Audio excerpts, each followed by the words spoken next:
right. All right. Good stuff. Perfect. Good stuff. Hello, everyone. Welcome to a speed gaming special feature, is what I'm going to call it. We're going to be taking a look at tool-assisted speedruns for Zelda 2 on the NES. While considered by many to be the black sheep of the series, it has a really strong speedrun community, and in my opinion, it makes for some of the most interesting tool-assisted speedruns as well. You're going to be hearing us say tool-assisted speedrun a lot, or probably just TAS, T-A-S, TAS. So get used to that. We'll back up and talk a little bit about what that means if you're unfamiliar. But until then, I figure we should do some introductions. I'm your host, Mythical9. I've been a fan of TASs ever since Morimoto's Super Mario Bros. 3 TAS went viral. I think that was 2003. Yeah. But I am not much of a TASer myself, thankfully. We've got some here with us today. I'm not sure if this is him joining us in the call or not, but we've also got Feasel. Feasel is... Hello, I'm here. Hey, he is here. Good. That didn't blow up in my face. That's good. Fans of the channel already know who Feasel is, but in case they don't, you've been running Zelda 2 for quite a while. When did you first start? Oh, I first started probably sometime in 2010, maybe 2011, probably. I think that's what it was. Watching, I think I was watching Chumlum do Zelda 2 attempts, and he was working on doing it in the dark. And I'd watched Arctic Eagle. Arctic Eagle, I think, was the main inspiration for me and a lot of other people who picked up Zelda 2 around that time. He did a bunch of runs on SDA, and he was really the top of the pile at the time, and the first guy to get really consistent with doing Dark Death Mountain, and it all kind of blew up from there, the Zelda 2 scene. Cool. We've also got Insult, another Zelda 2 speedrunner, who, in addition to having the New Game Plus record for 3 years, he's also been tassing the game for, I think, about 10 years now? Yeah, around 10. Also, hi. Hi. How you doing? Oh, so good, man. Good.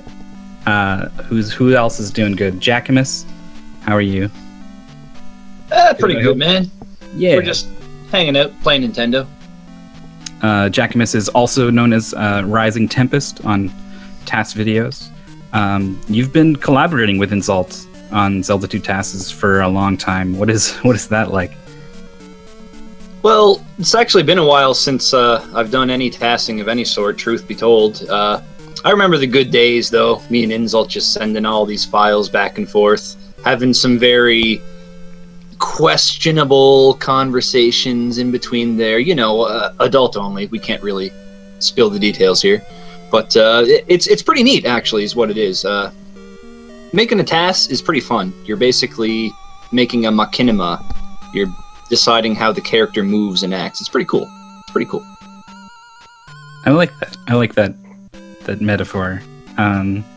Last but not least, we have Ark, one of the OGs of tool-assisted speedrunning, been in the scene, creating TASs, hosting them, and just generally helping it grow since the beginning. It's great to have you here. Thank you.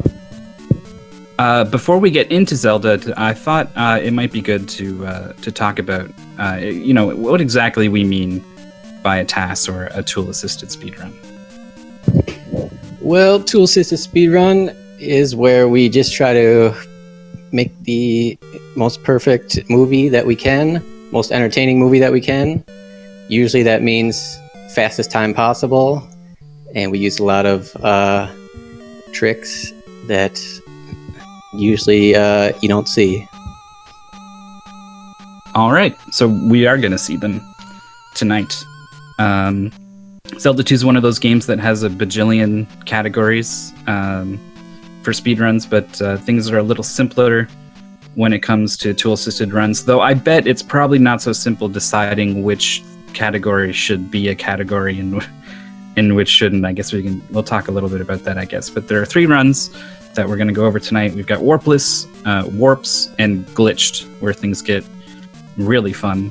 And all three have been updated and improved fairly recently, so I think it's pretty good timing. First up, we're going to do the warpless run. It's the one that most resembles something a human might actually be capable of in real time. And I think that makes it a good starting point before we get into the crazy stuff. So whenever you're ready, Insult, you can get us started off. Yep. Mm-hmm. I'm going to fire... And just remember that close to what a human can do is a very relative descriptor as far as a task goes. There's going to be some pretty impossible looking stuff going on here. And just to note, I've poked the game so that it thinks that we have the candle. Even though we don't actually pick it up, it's just for watchability. It doesn't affect the gameplay. It's just so you can see in the dark caves while you're watching. That's the item you get from the first palace. The candle lights up these dark caves. You're kind of not supposed to be able to find your way through them in the dark. Right, so the first thing we're going to do is go directly to the jump cave, because the jump spell is for suckers. We don't pick it up at all. Right, and we're going to get some experience here as well. Jump is supposed to be mandatory, right? Yeah, this is supposed to be the gate, which blocks you with jump, but you don't actually need it anywhere in the game, so we don't get it. Right here, we're just manipulating the bat. And one thing I'm going to do is show replays, so we're going to see that room again. If I pick the right save state, I mean. There we go. It's a pretty important room. This controlling these bats to do what you need them to do is not easy.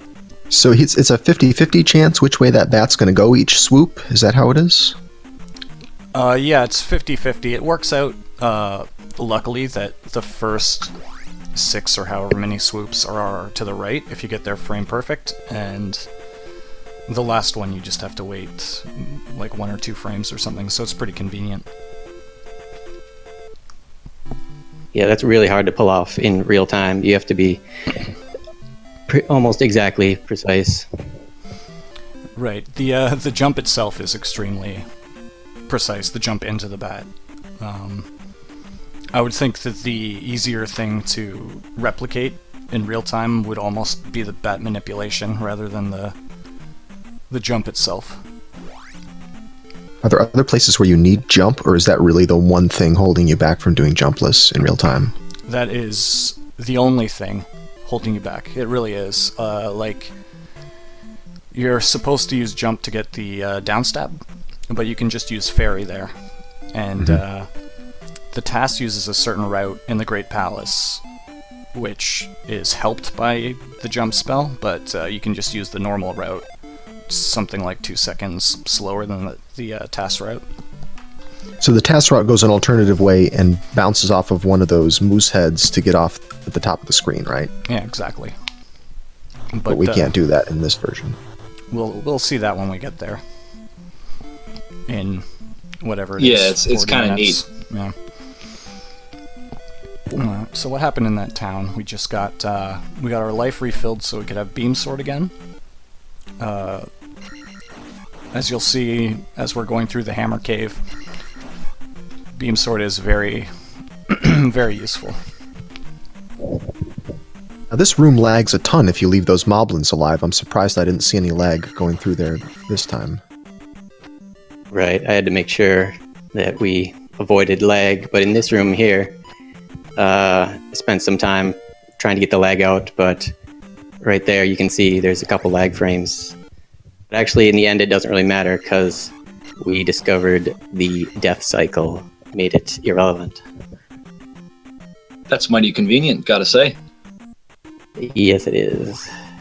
So what does that mean, death cycle? When you die, there's that death animation, and there's a 21 frame rule.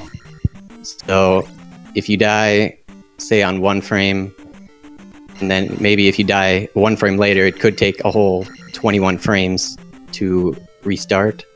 So you want to get on the good side of the death cycle. So isn't 21 the exact number of the Super Mario Brother 1 frame rule?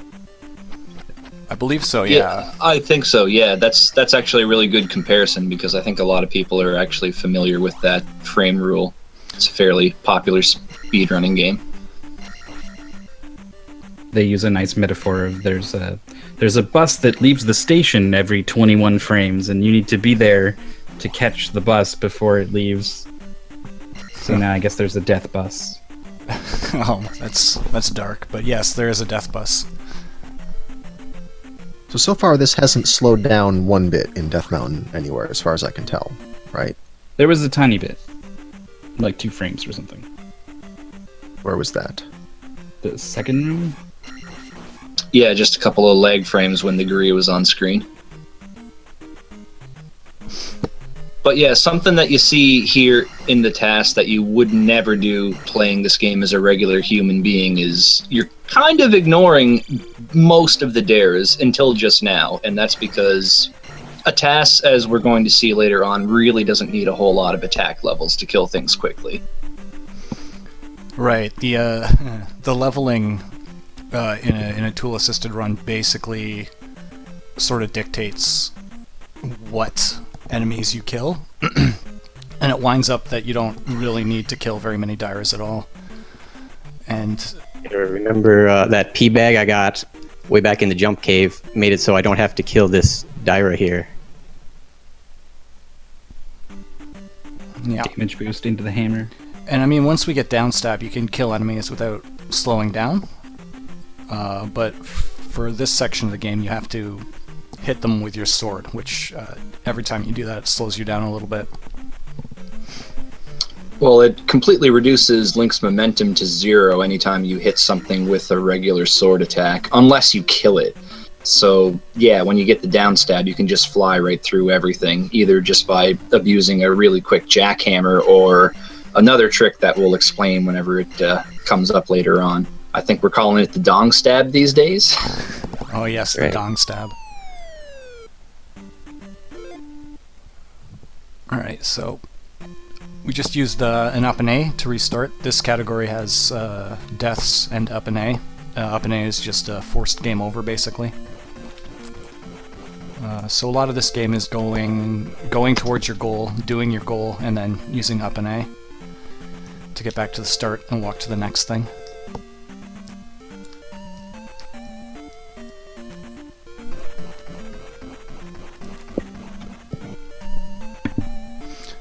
Alright, so the reason that we go to get the hammer first is the reason that you would do it in a speedrun as well, is to just get down stab as quickly as you possibly can. And do all the palaces with down stab in tow, because it really, really saves time absolutely everywhere. Even more important is getting the medicine so you can get the fairy spell. Skip all the keys. That's true, yeah. I think in the TAS we only pick up keys if they're sort of directly in the way. Do we still get that key in Palace 3 that's in the blocks? Yeah. Yeah. So that's I think that's the farthest out of the way we go, which is just break 2 blocks to pick up a key. Now, Fairy is a required spell, right? There's no way to get up to the... unless you're doing wrong warps or something, right? There would be no way to get up to Palace 3 without Fairy, right? Yeah, without left and right and without wrong warps, you are gonna need fairy, is probably the best way to put it. And the long lava pit in Palace 6, is there any way of bouncing off those skull bubbles or anything like that? Or is that also a fairy room? That room is definitely too long to get past without fairy. Unless... Well, you'd still need fairy to do that, actually, so never mind. Yeah, so fairy you need. Even the warps category takes... not the warps, the glitched category takes fairy. But it's not necessary. If you're doing wrong warps, you can... If you're using left and right and wrong warps, you can either get jump or fairy, I believe. Is that right? Yeah, there's a couple possible routes there. As far as the long lava room in Palace 6 goes, I think if you have attack 1 with some complete tool-assisted only shenanigans, you might barely be able to make it across, just because you're not going to actually kill all those skulls bouncing around. But I haven't bothered to test to see if it's possible. I just think there might be enough room for it. But no, you need fairy later on to actually get to the boss, so it's kind of pointless. So we've got downstab showing it off here. Yeah. Now we're going to Palace 1 instead of Palace 2. Because we want to get the levels. Like in a speedrun, routing out the experience and timing when you gain level ups, very important. Yeah, right. Technically, That seems like technically go ahead. speaking, we can put Palace 1 anywhere after an up and A, like anywhere. I think the latest it can be is after Palace 4. So there is some consideration in having big levels and just breezing right through it, but for the experience route, we do want to pick up a couple levels here because we need to rush to Magic 5. Magic 5 is one of those magic levels, pun not intended there. But at magic level 5, fairy only costs 40, so you can cast it twice when you only have 5 containers, and then later on, whenever you have all 8, you can cast it 3 times without needing a red jar or a blue jar or something. And fairy is what allows you to skip so many rooms in the palaces by just flying through all the locked doors. So that's the jackhammer strat that we're seeing there, right? Just mashing down. Yeah. Now, what do you do on those elevators to get so far to the side? Well, you just gotta strike one side and then check the sub-pixel position and strike the other side until you get the right position you want eventually. You make it sound so easy, Eric, but you have been able to save a frame or more on every elevator in the most recent iterations of the TAS compared to what me and Insult used to do, so I don't think it's as easy as you're making it sound. Yeah, well, I looked into it, and there's that weird thing where the exit shifts a pixel to the right, so it doesn't always save a frame. When you're chopping these trees down with the hammer, by the way, that's what the hammer is capable of, chopping trees. But when you do that, are you actually changing what tile it is and affecting how monsters spawn, or is it just for funsies? No, it's just for looks. Yeah, even though it looks like it's become a plains tile, if you actually get a battle on those, it's still going to be a forest encounter. So the chat is noticing that we didn't take a level up from the statue after Horsehead had died, and the reason for that is it takes a long time just standing around waiting. And Right. When you level up, it takes about 3 seconds. yeah, so Attack power is kind of overrated when you can just mash down at 30 hertz, right? exactly. You do want some sword levels because if you take them early enough in the run, it saves enough time on enough bosses that it makes sense. But in general, you don't really need that many levels to beat Zelda 2 when you're able to do essentially whatever you want. Yeah, it really comes down to how much damage the sword does at any particular attack level. There's a certain point where you start to get diminishing returns, at least in a task, compared to how much damage you can do per second compared between one attack level and the other in terms of how long it takes to accumulate the experience. And on top of that, sit through the level up screen. Even at attack level 1, there's not a boss in this game that's going to last more than 5 seconds for TAS. Right. It's just a matter of calculating the difference between how long it's going to take you to level up and how many extra frames it's going to take to kill the bosses.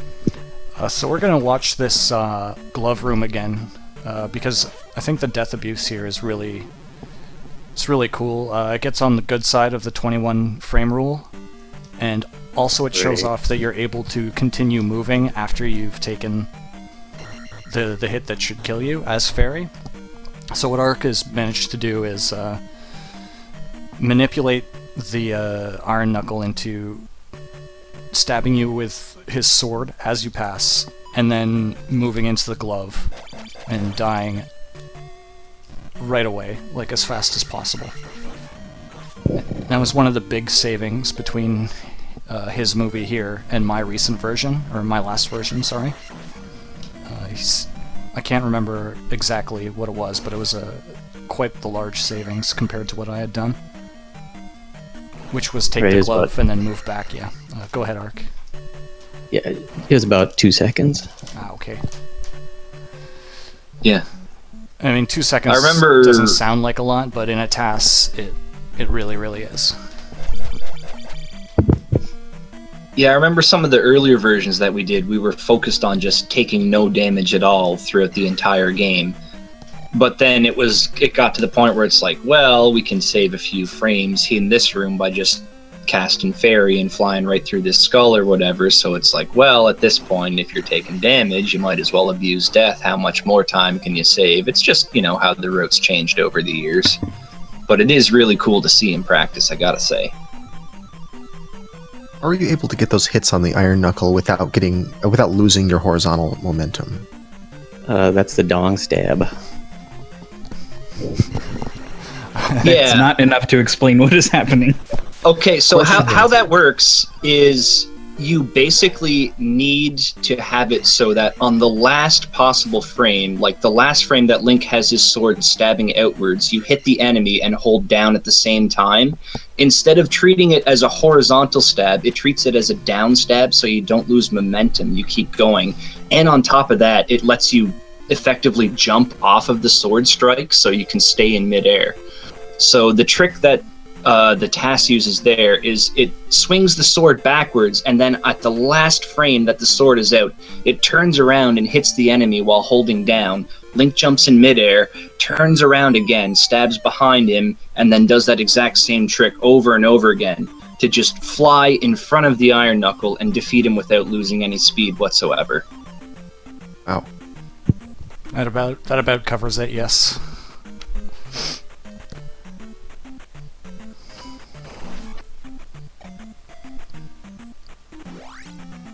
Alright, so we're on our way to Palace 3 here. I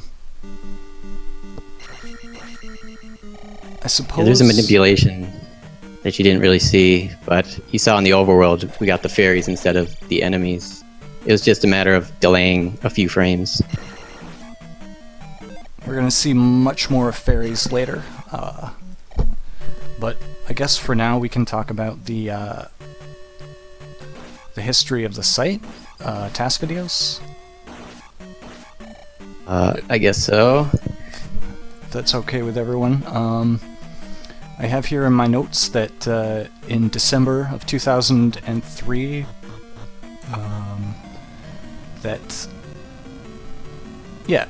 December 2003, Biscuit opened up the first version of TAS videos, which was, I guess, NES videos on his personal website. And from the start of 2004, I guess you and Biscuit Ark started working together, putting the site together. Yeah, well, after Morimoto's Super Mario 3 video, we both independently started sites dedicated to the whole TASing idea.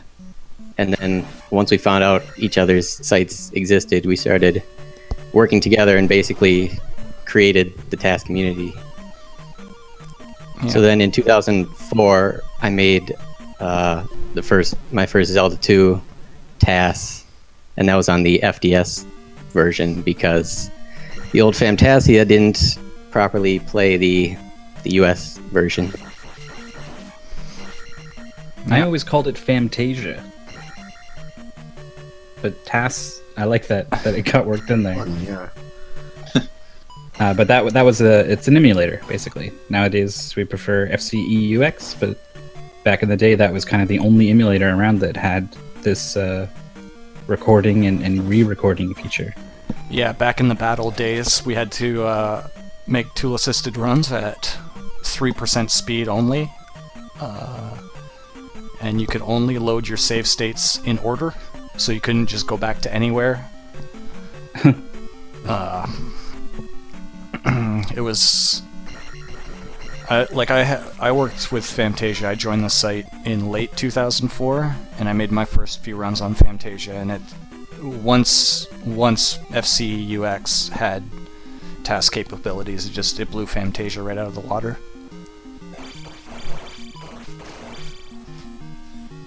I never had to deal with that, thank God.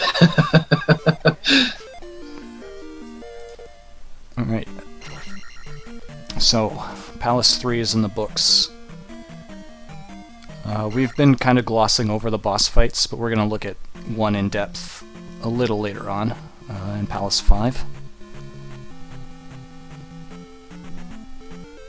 Once again, we're skipping the experience from the crystal. And now it's Link doesn't need any experience. Yeah, now it's time to go pick up the the first magic jar you're supposed to get. Yeah, held off as long as possible, but now we need it. Yeah, you have to at least have fairy, right? Or no, you don't even need to have fairy because you're going to up A when you touch it. Having fairy saves, what is it, like 1 frame? Just from acceleration? Just from 4 frames. acceleration, yeah. Oh, Yeah. is it 4? Yeah. So the fairy accelerates instantly, and Link doesn't, right? Right. I can't remember the exact numbers because it's been a million years, but Link accelerates at something like 0.0675 of a pixel per frame, and Fairy just goes to max speed in 1 frame, so it takes something like 16 frames to get Link to full speed, so it saves some fraction of that. Yeah, Fairy doesn't have acceleration. Fairy is either complete stop or complete speed. And I just want to take a quick minute here for anyone who might have joined us late, just to say, hey, this is a TAS. This is not a human playing. If anyone's starting to lose their minds over the superhuman gameplay they're watching here, and also for anyone who's also joining us now, we actually don't have the candle here. We are using a very slight mod just to show you guys what's happening. The TAS does play all these caves in the dark, but that's no fun for you guys to watch, so we lit it up just so you guys can see. We should note here that we're preparing both the P-bag drops and also delaying frames to get these fairy spawns precisely right. Yeah, it's gonna be the manipulating the first overworld fairy encounters. Go ahead.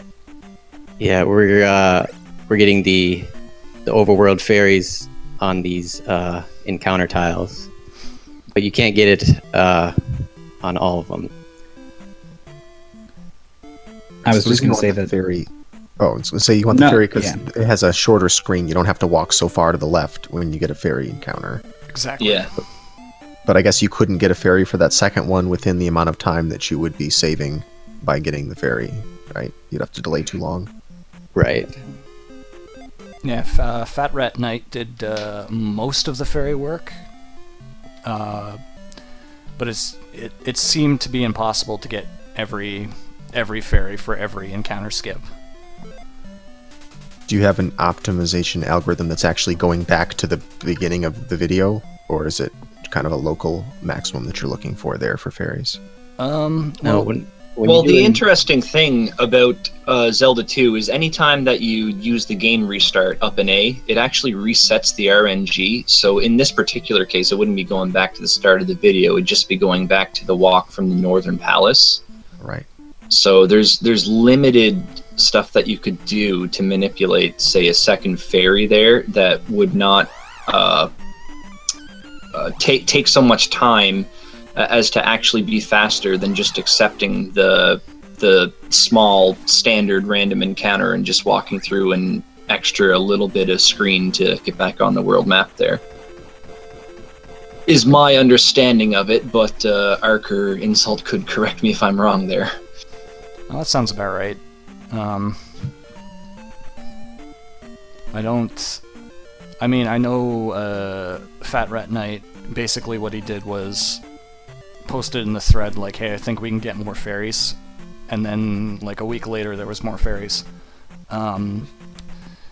So he figured out what the RNG for fairies was, like what number it had to be, and then just worked backwards from there.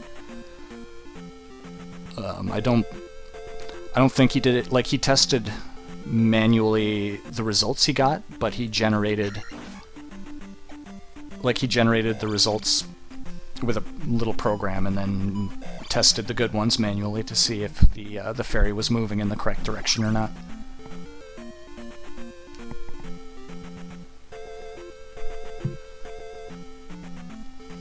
And that's kind of cool that memory watching programs like that exist. Back in the day, you used to have to do everything like that manually, and that was quite a pain to just test every possible iteration. Okay, wait a frame, try again. Wait another frame, try again. Nowadays, it's just like, you can look at where the RNG is in the memory and be able to predict what's going to happen. It's pretty cool.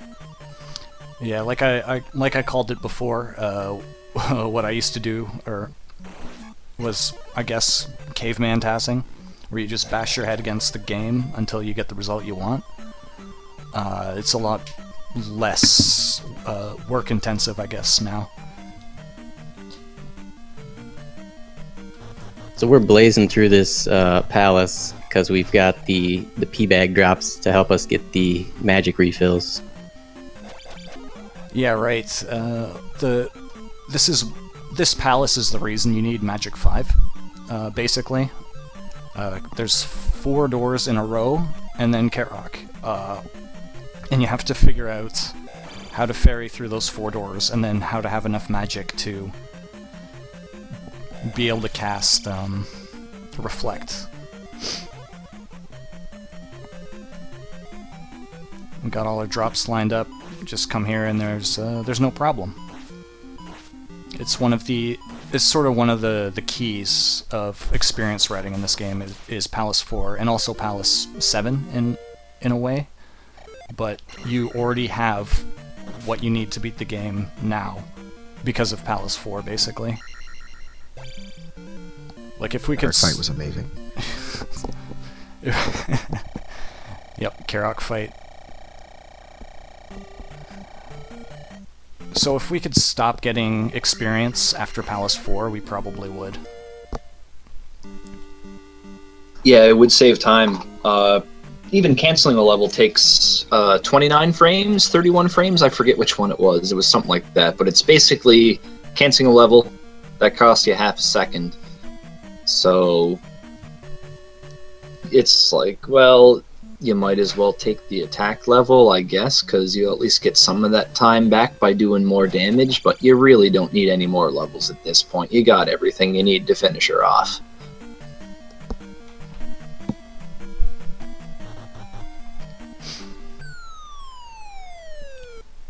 So I'm sure people are used to seeing this by now, but if you're slightly to the right when you fall off that screen, you can end up on top of the screen. Walking on the ceiling. That's why it's called ceiling walk. And we're going to see a lot more of that later in the next category, the next run. Or at least more of that used in a different way. Yeah, and that particular ceiling walk and 1 or 2 maybe in Palace 6 are actually pretty consistent to do in real time. It's just a matter of lining up exactly where you fall through the screen above. And you just have to you have to fall through the screen a little bit away from the wall, but be holding the direction to kind of go that way. So you kind of slide under the wall and the screen above for like a frame before you fall through to the next room, and it'll put you on the ceiling, I believe is how it works. Yeah, pretty much. There's increments of 16 pixels where it spawns you in the next room. So you just have to get to the next 16 pixel mark.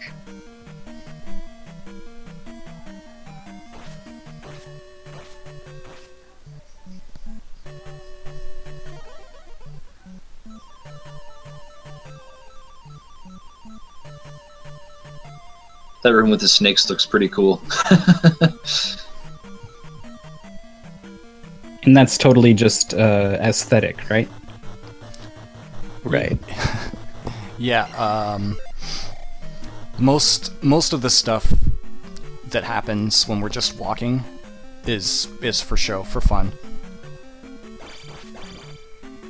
I've always highly respected the way tool-assisted runs are. They go fast, but there's also like a very calculated eye towards also just being entertaining in general. Some really fun stuff happens when you have access to emulator tools and you're just trying to be funny. Yeah, there's always time for fun in TASes. Absolutely. Yeah. Well, there's a point to killing these iron knuckles. We're setting up the pea bag count for the end of the palace. Right, that was another big savings versus my movie, I think, is you filled up your magic towards the end. Is that right? Right, because then when you have full magic at the crystal, you don't have to wait for the crystal to restore the magic. Yeah, that's true. That was one of the early big returns that we thought of whenever we started leveling magic over attack in one of the earlier versions of the TAS. But I don't think we focused necessarily on manipulating red jar drops to just have full magic whenever you go into a boss room or something like that. So, that's a really solid and pretty free improvement as far as a task goes. I think... Question. Oh, go ahead. I was going to go on a tangent, so no. Go ahead. I was just going to say, I think that the first movie, or the first movie we used that had magic instead of sword still took level ups at the crystals. So like we weren't purposefully refilling our magic on the way to the boss because we were also trying to get enough experience to make the next breakpoint to get big rewards from the crystals rather than not having to care about them at all. Yeah, for sure. And I think that's something that I think anyone doing a speedrun of this or any other game can really kind of learn from watching just the history of the TAS for this game too. It's like some of the earlier versions that I at least did were more focused on sheer kill speed. It's like, okay, if you can kill the enemy the fastest, that's going to be the fastest. But it's like, well, there's more factors than that at work. Like in terms of waiting for experience to tick up at the crystal, waiting for your health or your magic to refill, and so on and so forth. So just even from optimizing levels, there's a lot of time to be gained over just having the biggest damage number in a game like this. So when you're planning a speedrun, you have to factor absolutely every aspect of the game whenever you're trying to decide what is the fastest possible way to do this. Well, there's a pretty fast way of taking out Guma there. Yeah, Guma's Guma is no more. It's almost as if he never was. With downstab, you can just get directly into his hurt box or his hitbox, and as long as you're careful about his mace, you can deliver a lot of hits very quickly. This is true for pretty much all the bosses. I guess Rebenak is kind of the difference there, but we still see some creative kills on him. The difference. I didn't know you were allowed to blow the flute away from the river devil. All right, that's a new trick too. It's if you blow the flute on the last frame before you walk to the next frame, then it works. And that, I don't think it saves time, it's just aesthetic, right? It saves 1 frame. Oh, does it? Nice. Yeah, because you don't have to turn and look at the devil. You just play it as soon as you step on the tile.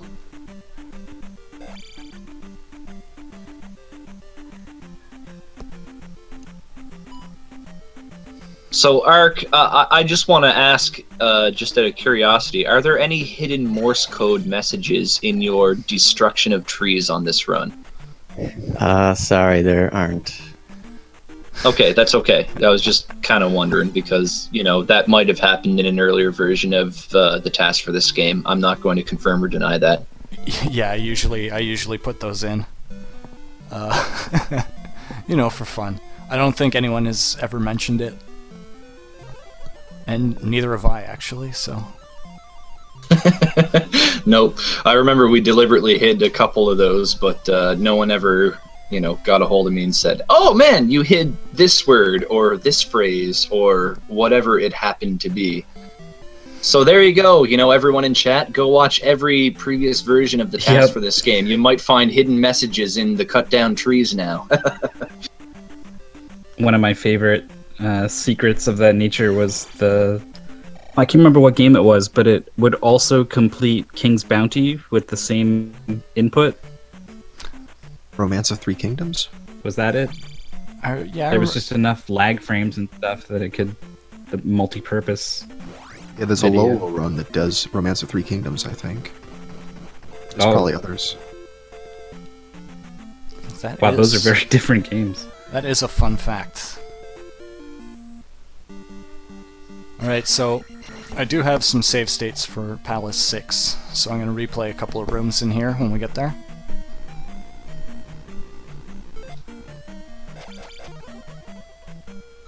So we still have Attack 5 and Magic 5 from Palace 4, but it's impossible to not get any more experience, so we're eventually going to take a level in here.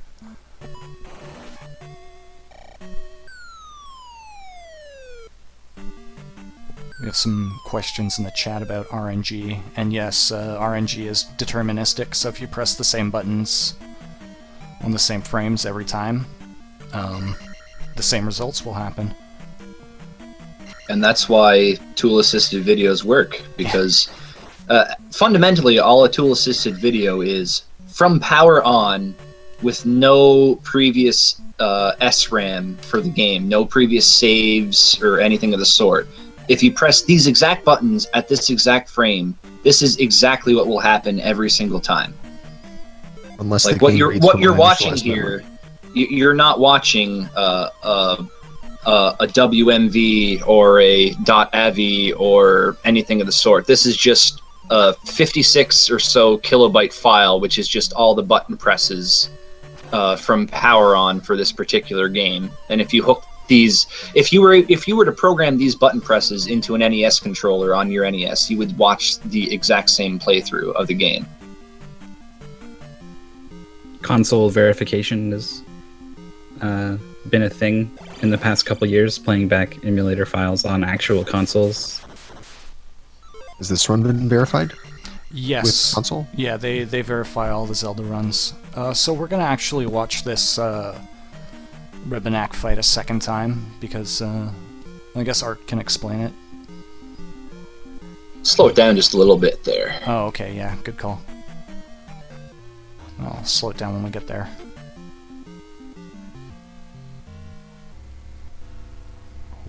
Well, once you get him off the horse, then when I'm attacking him, there's no whirlwind, there's no jackhammer.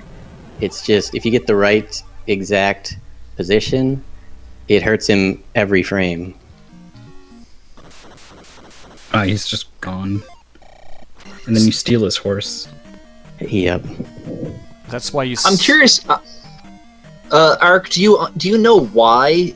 If you get that perfect shot in there, it does damage him every frame, because that is something that I remember seeing whenever myself and Inzel were working on the game, but we weren't able to reproduce it every single time. So in some of our earlier runs, we had like the fastest Rebanak in the world, and then the slowest Rebanak in the world right after that.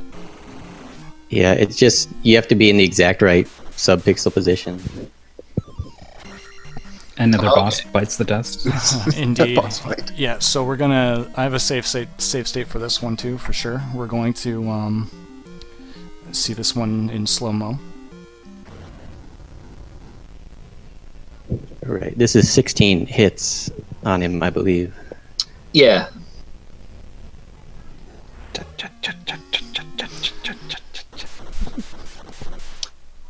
That back and forth sword, that's because you can have your sword out and just rock the D-pad back and forth, and you can hit him at 30 hertz, right? With that method? I actually think if you're in the perfect position, you can hit an enemy at 60 hertz with that technique. Oh, wow. If you're like right in the middle of the hitbox, both the left and the right will count as a separate sword strike. It's not possible on every enemy because most enemies get knocked back when you hit them. It might work on Barba. I'm not too sure about him, but I know it does work on Thunderbird if you can get into like that perfect. Maybe it's a sub-pixel spot. I'm not sure. Ark can probably elaborate on that, I hope. That didn't happen to me on Thunderbird, no. So I'm not sure about that one either. I could be misremembering it as a different enemy where you could get in that spot and have it work on both sides. If you guys are both saying it's not Thunderbird, I'm probably remembering it wrong, so that's totally my bad. I apologize. There's a pretty good question in chat, but I feel like it'll go on a while. I'm not sure how much time we have before we need to talk about the next thing, but it's kind of how do you create a task? How do you figure out what buttons to push? Well, back in the day, it was just trial and error. Insult basically, the word is failing me. He likened it to basically beating your head against a wall over and over again until you get the result that you want. I mean, it's a task, man. You can effectively do whatever you want as long as the game allows it. You just have to have the tenacity to just keep going at it until you get the result that you want, which isn't the greatest answer, so someone else can probably fill in there. Don't worry, I'll save you. We're gonna take another look at this first stretch of Valley of Death, because the luck manipulation here is really interesting. I'm saved, thank God. Yes, all of these encounters are happening on top of spiked squares, and I believe thanks to Fat Rat Knight, we were able to get a fairy on one of them. Again, we can't get fairies everywhere, but there's going to be another one later on. Especially here, Valley of Death fairies are incredibly rare, right? Yeah, it's a 1 in 256 chance for them to spawn at all. And then they have to be moving in the right direction as well. And we managed to get 2. Which, I mean, for a TAS, it's like you wait a couple frames. I can't remember what he waited. It was something like 3 or 4 total. Well, earlier we did, but in this part we had to wait a few more frames. Especially right here, you can see I'm walking a little bit slower. Yeah, that jump over the fireball, you can definitely see a loss in momentum there. But now you see the return, you get that encounter with the fairy so much quicker. And so something like that is not found through trial and error, right? No. That's something goes to work there. Not nowadays, thank God. People have access to Lua scripts and things, so they can actually write programs that go back and I don't know if it's a true brute force technique or if there's probably some more thought and craft to it, but you can create a program that goes back, tests out hundreds, thousands, probably more of variations to figure out where you can delay and press buttons and things to make the RNG do what you need it to do. Yeah, something like that. But another thing to keep in mind there too is you still need to know where all the bytes are in the ROM that control the RNG, what values they need to be at for the proper thing to spawn. So it's not just saying that having the Lua script is like this basically magic cheat code that's going to eventually line everything up for you. You still have to actually figure out how the whole thing works. So in the case of like spawning the fairies in the Valley of Death, definitely a lot of work went into making that even conceivable. So gotta definitely give mad props to the fellow that sorted that out. We've been saying his name here and I'm forgetting it, and I feel like kind of a fool right now. Fat Rat Knight. Fat Rat Knight. Yep. Thank you, Inns. We're seeing the alternative route to the Great Palace here. Right, this is, I guess, the third thing that jump would make faster, but it's still faster overall to skip jump. The TAS is, I think, every version. It's been a long time since I watched Bako's old run, but I think every version of the TAS has gone this route. It saves around about, I don't know, 3 or 4 seconds, I can't remember. Including the one that skips jump.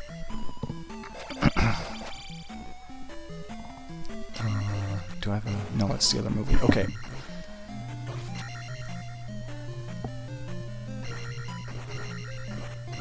So we're... So I made some changes here. First we got the blocks, and then we got that damage boost.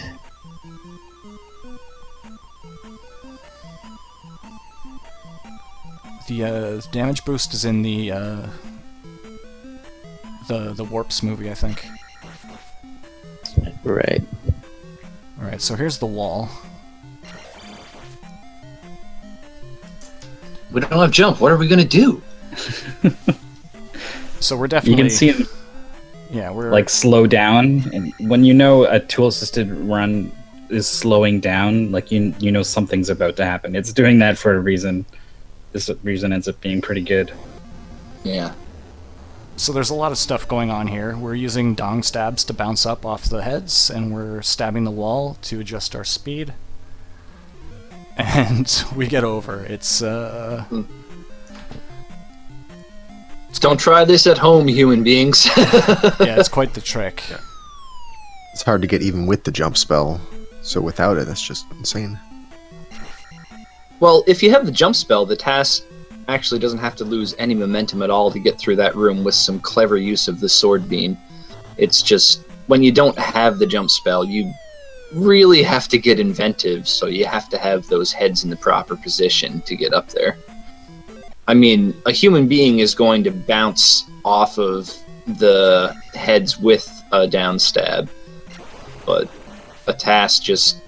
Yeah, throw a few sword beams, get them in the right space, then use a dong stab. You're fine. You don't even have to stop moving. And, oh, Thunderbird's dead. I mean, I barely saw him, but, well, there you go. The legitimate-ish last boss of the game, he's dead. Let's slow that down. Let's have another look. Yeah, we're going over this one again for sure. So, what's going on here? We're using whirlwinds to deal...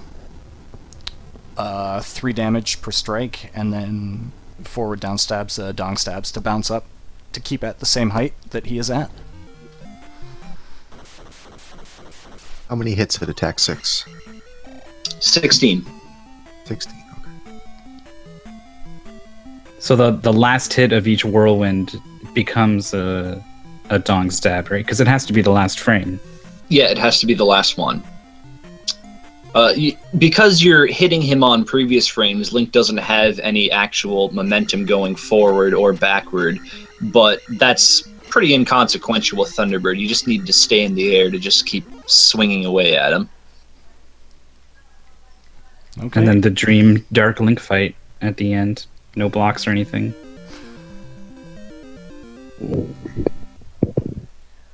Yeah. It's that easy, right? You just jump at him and you just Yeah. get him. Oh yeah, real simple. Well, there's even though I've created several frame perfect Dark Link fights, I still don't understand the mechanics behind the guy at all. There's a 59 frame invulnerability period before you can hit him again, and beyond that, it just kind of does whatever it does. You just fart around with the input until you land your 8 hits 59 frames apart a piece. Then again, if we have figured out the AI, someone else can jump in here and possibly enlighten the rest of us, maybe, hopefully? I have no enlightenment. Ark? The only thing is, you can do a low attack, because sometimes he does that thing where he just blocks everything you do. He does the exact same thing you do, and it seems like there's nothing you can do. But you can get, if you get close enough to him and you do a low attack, you can get the attack in before he hits you. Can I re-show the Dark Link fight, I suppose? We'll start from Thunderbird You again. may as well. And then I'm going to start the next Oh, movie. yeah. Start from Thunderbird again. I mean, I blinked and I missed it. I want to watch this.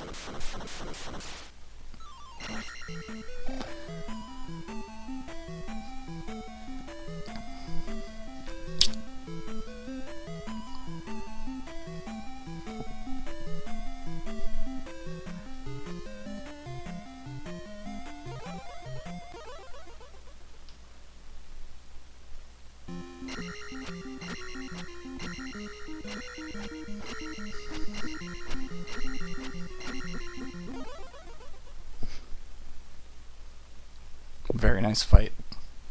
GG. So we're Just going get to... him turned around. there. If you get him trapped in the corner, he'll jump out. So. Yeah, you need to keep him towards the middle. So we're going to move directly into the next run. The next movie. This is a new category on TAS videos. Basically, this exists so we can still have the fairy manipulations. And so what this run does is immediately comes and does the healer glitch. Yep. This is kind of an intermediate category where we use wrong warps, but no scroll lock and no broken controller. So you just said a whole lot of things that probably don't mean much to anyone. Yeah, that don't make any sense. All right, so scroll lock is when you go into a certain number of sort of null doors and overflow. The game's trying to keep track of where you are. When you go into a house, it adds some number to some value, and when you come out, it subtracts it again. But if you're only going in, it keeps adding and adding, and it doesn't have any sort of failsafe. So if you go into enough doors, it'll overflow into the next value, which just happens to be Link's position in the side-scrolling world, which breaks the left scrolling. The screen won't scroll all the way to the left, and then you can exit basically from what is supposed to be the middle exit, because the game has different exits per screen, which allows you to warp everywhere. If you did a run with that, but no left and right, it ends up being, like 15 minutes? And that's no fun, so we don't do that. And broken controller is left and right at the same time, which allows you to break past your usual, excuse me, top speed. Link's speed it goes between -16 and 16. If you press left and right, it instantly goes past that. So you're able to go to incredibly high speeds and fly around. And I mean, that's fun, but it's no fun at the same time, so we don't do that either. In layman's terms, it's fairy feet without the fairy. I suppose. Although this category uses what has been dubbed fairy feet as well. Has the encounter glitch. already missed the first save state, that's fine. Great. We're allowing the fairy glitch, the encounter glitch, and the healer glitch.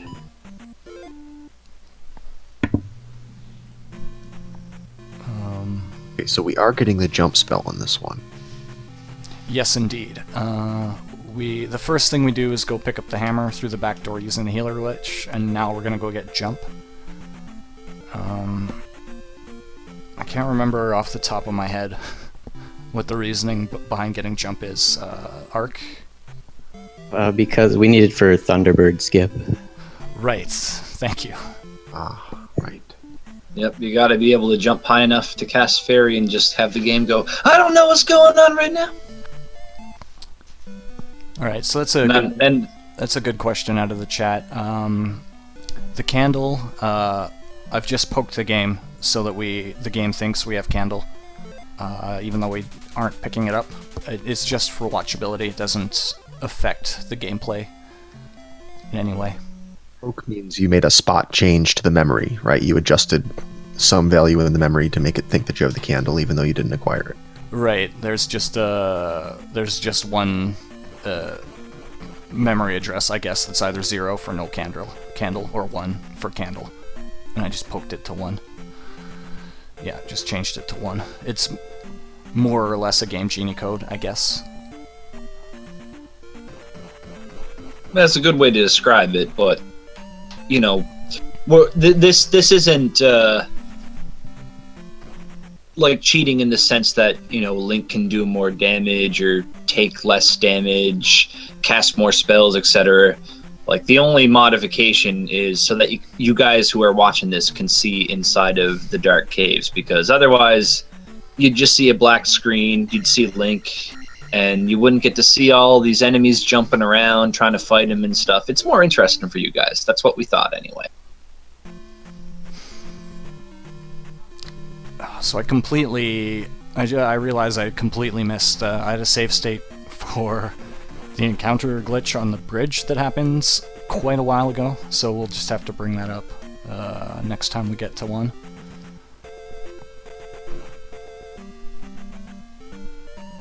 There's quite a few of them, so we'll be able to sort that out, I hope.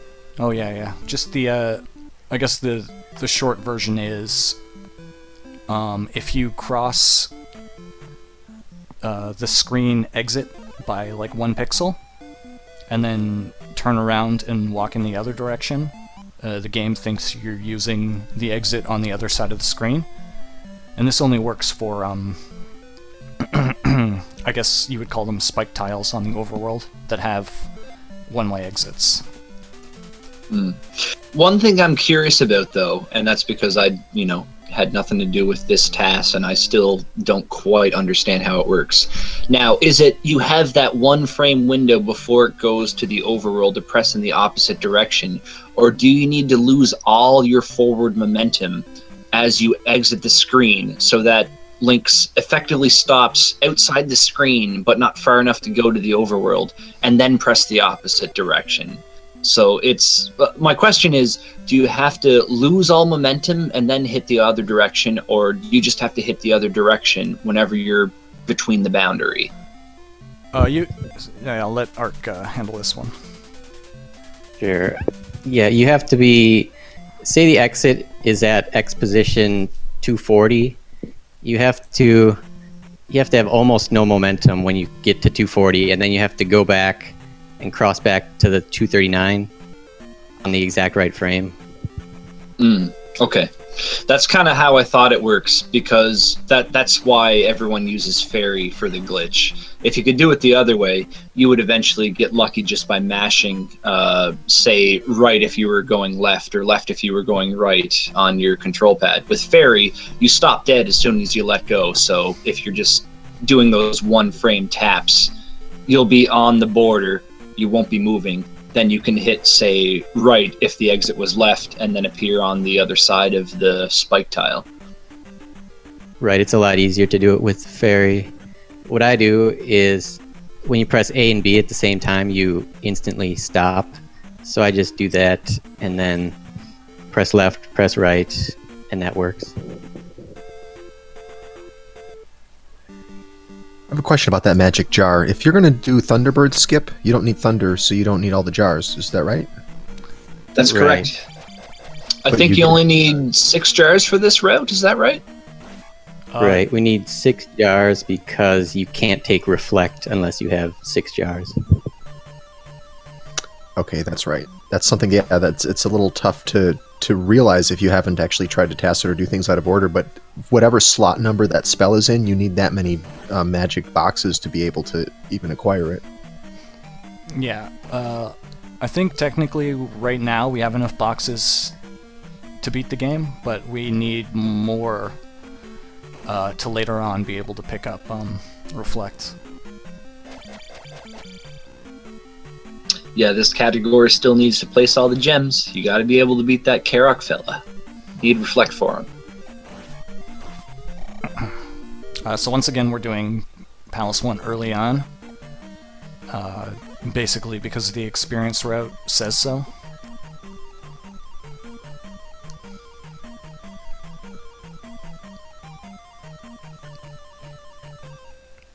In this That's run, a really short way to say that you tested a large variety of possibilities and routes, and this one emerged on top. well, I must say that this particular run is basically 100% Arc. He sort of came up with the idea, made the entire movie. My name is in the publication, but I'm not sure why. but yes, It's because you're such an impressive human being, obviously. right. Well, you helped out a little bit with the basic ideas and some of the fighting techniques go back to the older TASs. Oh, I see.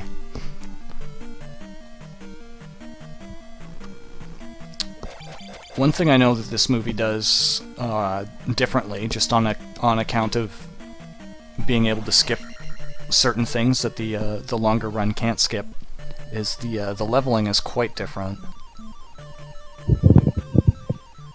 Yeah, especially later on. Right now, we're not changing anything because we still have level 4 is still a bottleneck where you need the levels. There might be a few less attack levels later on. Could be interesting. We'll see. What are the final levels? Or if you don't want to spoil it, that's okay. It's less than it is in the warpless. Okay. I'm actually not sure, so I can't answer the question at all. Alright. Well, we're gonna have lower attack levels against the later bosses.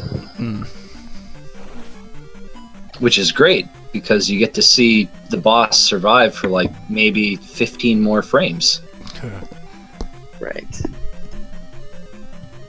Alright, so here in Palace 2, we're just going to be walking to the glove and then walking to the end. So I'm going to take a second here to talk about the history of the Zelda 2 TAS, or TASing in general, Zelda 2. So the first version came out in 2004 with Baco. It was the FDS version, as Ark alluded to earlier on. Basically just because Fantasia couldn't do the NES version. Ark's version came out in August of that year. And then in 2005, Janisto and Blitzag submitted a 7-minute and 38-second TAS using left and right. I think Janisto discovered the healer glitch, maybe. I'm not sure. I'm not sure if he discovered it or if he just like found out about it and then used it. That one's lost to time, I think. Gigafrost refined that movie to 6 minutes and 16ths, and that was published in June. And then in May of 2006, Jackamus here published the first warpless run. It was 49:41, and then Ooh, yeah. and 6 months later, I refined it to 49 minutes Basically, Well done. Basically the same strategies, just different attacks, different methods of attacking. That's when that's when killing enemies went from kill them as fast as possible to kill them a little more slowly, but keep your momentum. And then by the time 2007 came around, me and Jack decided that working together is way better. We came out with a 48-14 warpless run. And I think the big change there was attack. Magic was leveled over attack. No, that was the sub 48 run. Okay. The first run we did, which was low 48, was still prioritizing attack. But I think a lot of the big difference was we started focusing less on having like really big levels at the end. It's like, okay, we can skip this guy, we can skip this guy, we can dare a jump over this, we can dare a jump over that. It was the decision to prioritize magic over attack is what led to the first sub 48 TAS. And yeah. Okay. And that one came out in 2008, it says in my notes. And that was the same year that I rerouted the glitched run to get fairy instead of jump and downstab, I want to say. And then from 2009 to 2013, basically nothing happened in terms of Zelda 2 tassing. But I'm sorry, I had a newborn. It's totally my fault. That's okay. You're allowed to have babies. And then in 2014, I came back to reroute the warpless category to include death abuse, and TAS editor refined the glitched run and returned to use brought back to life sort of this old idea that I had that didn't work out. And then in 2015, again, there was kind of nothing. And then in 2016, ARC decided, well, it's been 12 years, so I'm gonna redo every Zelda movie, every Zelda 2 movie. And he did, saved, 12 seconds on warps, created this new category that we're watching right now, and 4 seconds on warpless, I want to say.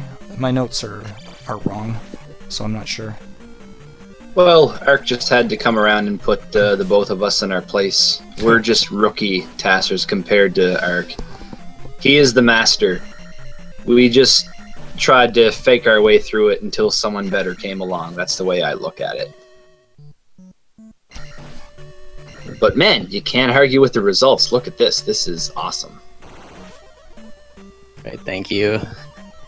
Anytime, buddy. I should mention here, a lot of people were asking about, you could use a fairy glitch in this palace, but I looked into it quite a bit, and I mean, it would save time temporarily, but you wouldn't have the levels that you need later. So by fairy glitch, you mean you jump off the top of the screen and then cast fairy to trigger the wrong exit to the screen you're on, right? Right. But you just would miss out on too much experience to do that, huh? Right. I want to level up at the end of this boss fight. And did you notice that we're 301 experience away? Not 300? Or 200? I noticed. That is the perfect, beautiful amount. No wasted experience points whatsoever here. Because the programmers for this game apparently think that they can just show the number 300 on screen, but then give you 301. They just wanted to give you that one extra point, but only whenever you defeat something worth 300 points. Which is basically just Rebanak and Karok, I believe. Right.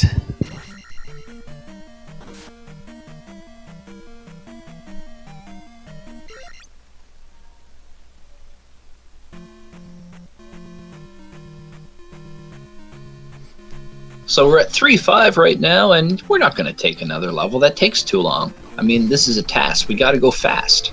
We can't wait around for that. We got to go, go, go. Right. Now we're going to start seeing some differences here. So while we're on our way to Palace 4, I guess I will foreshadow and bring up the encounter glitch once again, which lets you exit on one side and trick the game into thinking you're exiting on the other. It changes quite a lot of the routing around Palace 4.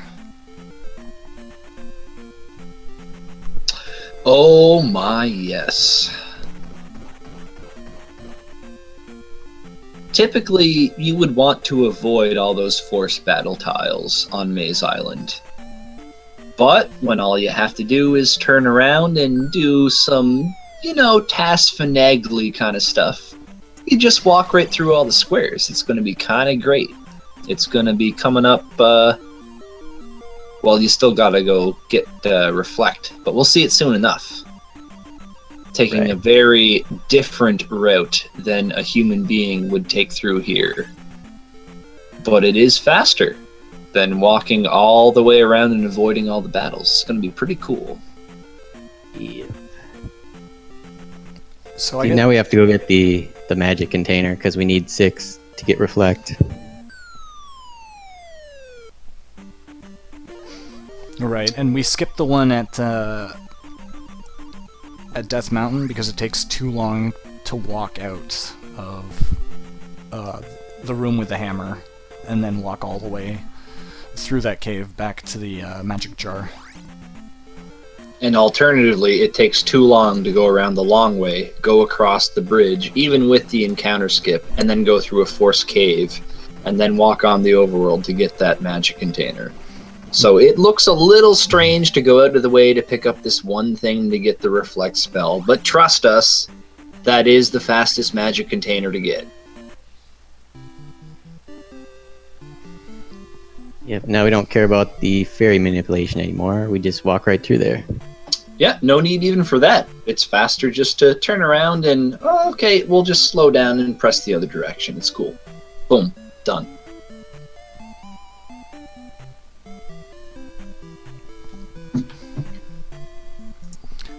So I guess, strangely, this category picks up more spells than the longer run. If you'd noticed, or if you didn't, the warpless category picks up only Fairy and Reflect. And now we're Well, it picking gets Thunder. And Thunder. Oh, and Thunder, right, sorry. So I guess, actually, it's the same number of spells, because this one has 3. Yeah. Jump, Fairy, and Reflect, and the other one had 3. It's just 3 different spells. Well, one is the same. 2 are the same. Right. That's, how do you 2 are math? the same, 2 yeah. are the same, yes. It basically comes down to, hey, if you want to fight Thunderbird, you need Thunder. If you want to skip him, get Jump instead. That's the only decision to be made at this point. Alright, so we're going back through these encounters with Glitch. It looks a little odd to walk off the screen and then end up on the other side, but it's totally possible with just normal inputs.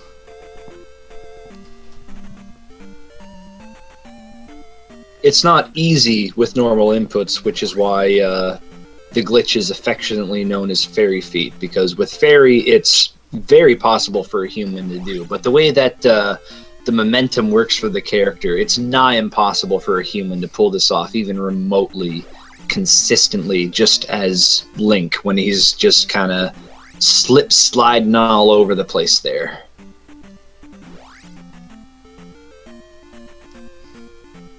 Well, I'd say it's a little bit easier to do when you come in from the right and then go, or when you come in left and then go back to the right. It's a little bit, because it's a little bit shorter, the input's a little bit different. Oh yeah, is that something that you've been able to reproduce in real time? That's pretty great, man, I gotta say. Oh yeah, so we got some differences here in this palace, because we don't have the same magic levels, so I'm gonna die here. Oh, you were so young!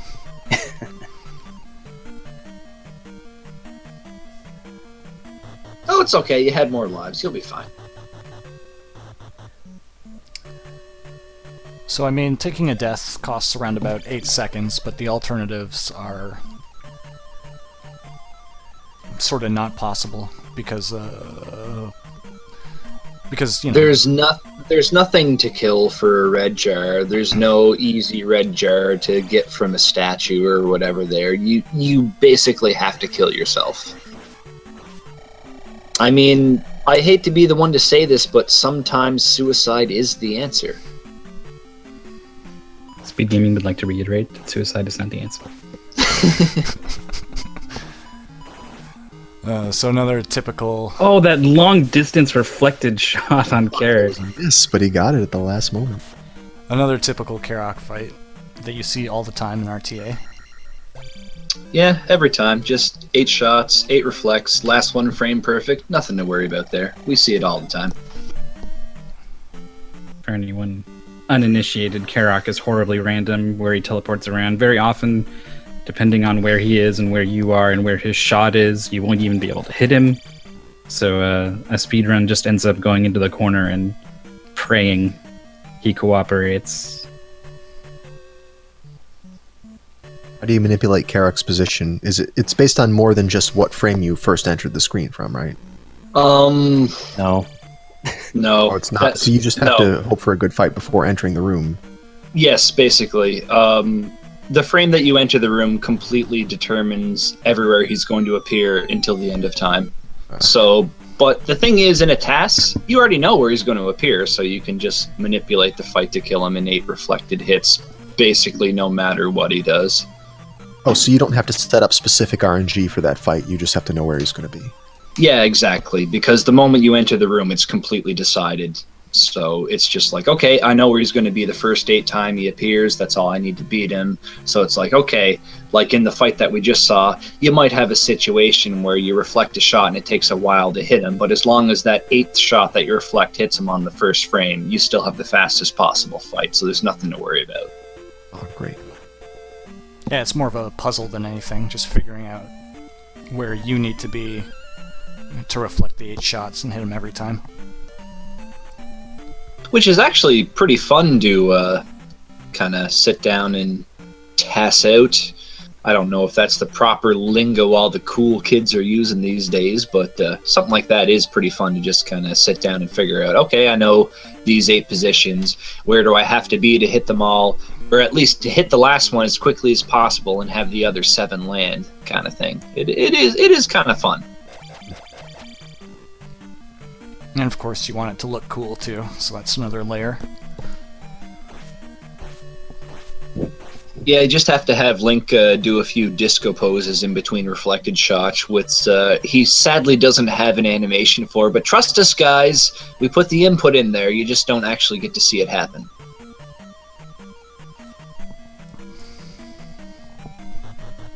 Right, so at the end of Palace 4, we intentionally did not take the attack level up because it adds too much time.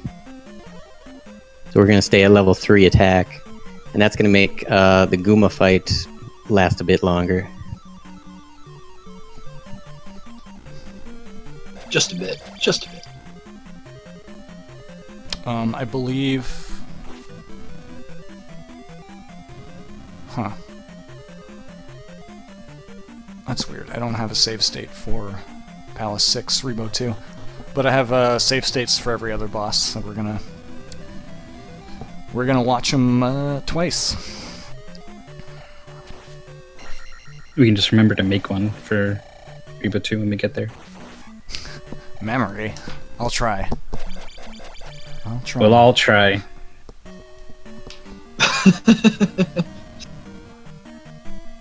So for these Magos, is there any pattern that they could spawn that would screw up your ability to keep moving without interruption?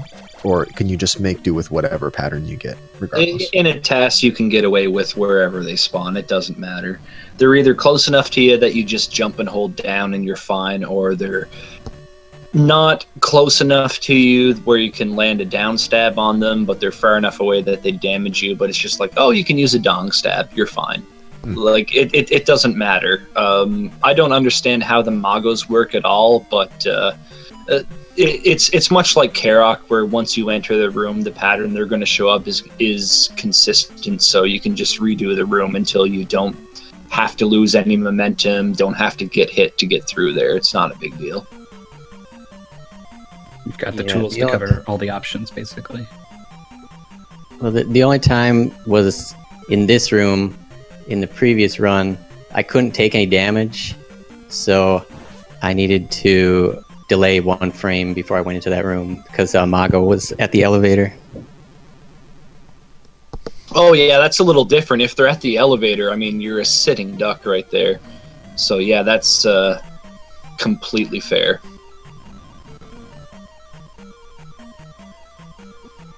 Does jumping as Link changes direction there help his acceleration? It does, actually. What happens is not just in a situation where you die and need to turn around, but something as simple as you got a spell and you need to turn around and leave in the room. If you press A and B at the same frame, it actually kills any momentum. So Link can just turn around in the direction that you want to go and start accelerating from there. Normally, whenever you enter a screen, the game by default gives you some sort of forward acceleration. So like if you were to enter a screen, let go of the buttons, Link would take a couple of steps before stopping there. If you just tap A and B, you're jumping from a complete standstill, you lose all momentum, and you can turn around much faster. Yeah, I believe jump turning at the start of a room, if you take a death abuse and you have to leave right away, I think it saves something like 5 or 6 frames. So it doesn't sound like a lot, but over the course of the entire movie, it adds up to be quite a bit. It adds up, and I know it's something that a handful of the top Zelda 2 speedrunners are actually doing. So some of you less top Zelda 2 speedrunners, there's some secret tech that you might not have known about. Just press A and B whenever you got to turn around. You'll save a few frames. Might help you cut that 80 minutes that you've been trying to work on. Well, if you could reproduce this Guma kill, then that would help a lot also. But good luck on that one. The main problem here is that mace. Look how narrowly he avoids that mace head. And then your momentum's kind of carried you out, so you have to kind of get back inside him. Yeah, every time you hit him, he gets ejected to one side or the other as well. So, How many hits for this guy at attack 3? I think it's 36. No, it's not quite 36. Wait a minute. Yeah, no, you're right. 36 hits. Sorry. It's 72 at attack 1, so it's 36 to 3. Attack 1 is 2, attack 3 is 4, so yeah, 36. Oh boy, confirmed. That was a lot of hits going on there. So I see a combination of the jackhammer strats and the whirlwind strats. Can you talk about why you use the jackhammer during some parts of it and the whirlwind during others? I'm absolutely not the guy that threw that fight together, but I can tell you right now, it just has to do with the positioning of the mace. You have to get around that mace, otherwise you die. So whenever he's swinging the mace around, you are better off to use the whirlwind strikes to hit the boss, so that you don't have to be inside his hitbox where that mace is spinning around. And when the mace isn't there, you can get inside him and just jackhammer him to your heart's content. Layman's version, there's a little more going on than that. That's most of it. There's another factor that to keep moving upward, every attack it's 3 frames, but when you use the whirlwind, it's only 2 frames, because you can go every other frame and hit him. Alright, so for some reason we didn't even go to the hidden town. I'm not sure what's up with that, but maybe we'll see eventually. We don't need any more magic containers. Yeah, I guess that's the short version. We don't need any more magic containers. Even in the other run, that's all we went to that town for. And there's some fairy glitching ceiling walk stuff coming up here. Refill our magic for that. This is smooth here. Nice. You probably only had enough frames to beat that dude from the look of it. That's great.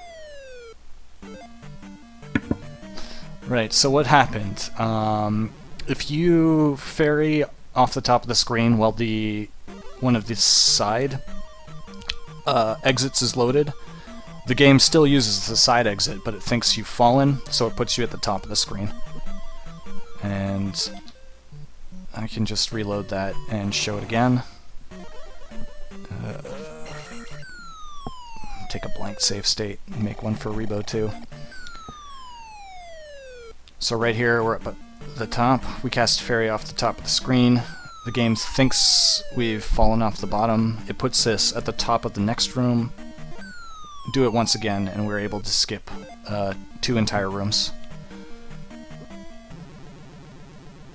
And I think that's the only... yeah, because we didn't use that in Palace 3, because you missed too much experience. We've seen things get pretty glitchy in the overworld sections, you know, going straight to Death Mountain, that kind of thing. But now even in the 2D section, things are starting to get pretty wild. I think this is... That trend will continue in the next round.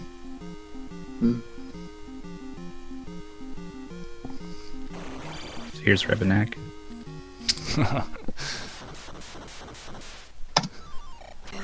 Alright, let's go over that one, I guess. So what's going on here? Well, quite frankly, it's not as good as in the warpless because we got a lower attack level. Still very fast, though. Attack 4 is, you know, more than enough. My next save state is this one. And then, right off the heels of Barba 2, or sorry, Rebo 2, we're on to Barba. His Barba didn't know when to quit, do you?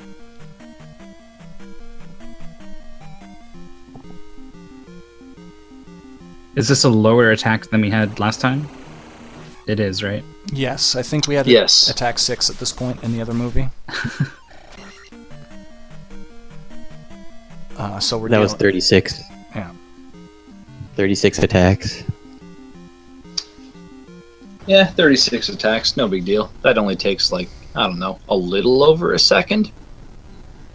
So once we get high enough, you can see the downstabbing happening much faster than at the start of the fight, because at the start of the fight you need to be pushed up as he's going up, but once he's at the top you can...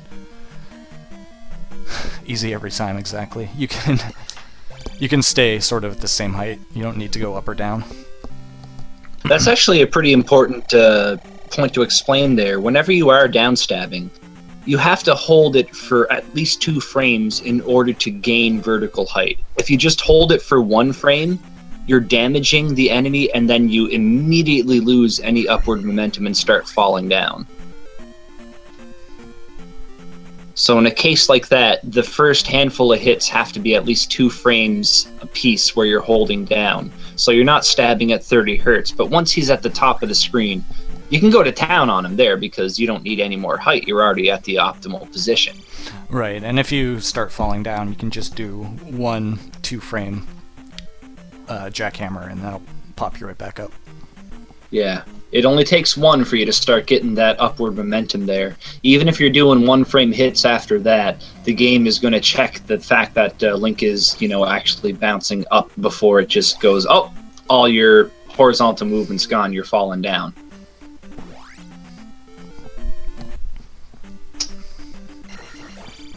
I guess I'll mention that the reason we don't use the encounter skip in caves is because it only really works on the spiked tiles. The caves are made differently. They're programmed slightly differently, so it doesn't work Yeah, the caves actually have all their individual entrances and exits mapped out to like a certain tile on the overworld. Whereas those pass-through tiles, it's just like, okay, you're in there, and then it's like, you know, when you're leaving, it's like, which direction do you have? Does Link have momentum going in whenever you leave the screen? Yeah, it has those have one exit only, and it only cares about direction. The caves have actual exits mapped to the different screens. To put it the exact same information in a different way. That's helpful In sometimes. probably a more intelligent way. I was just kind of saying words. Alright, so it's not this room. I do have a save state for the Foca room coming up. You notice I don't kill that last one because I'm setting up the small count for later. You are a very crafty human being, Ark, and I congratulate you. Thank you.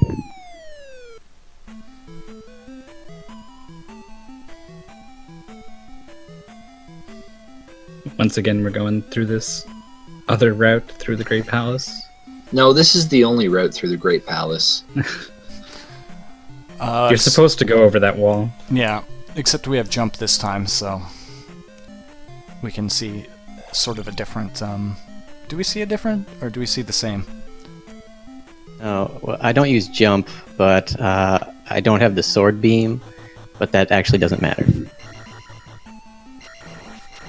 How do you lose the sword beam? Well, I guess we'll find out. Yeah, we're gonna find out real soon.